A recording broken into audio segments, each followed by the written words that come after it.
The paint department, where it's plunged into a series of 11 dip tanks and rotated 360 degrees to provide a series of tough protective layers.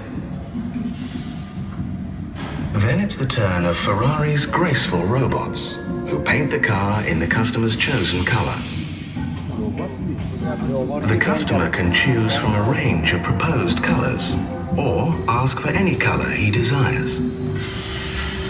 And it's in the final assembly where everything comes together. The body, chassis and engine, the electrics, dashboard and windscreen.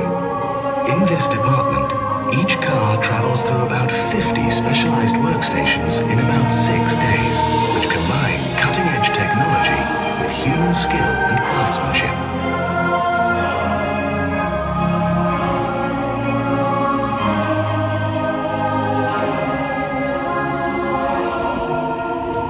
And once the handcrafted interior is fitted and the wheel nuts are tightened, the car is ready to be tested.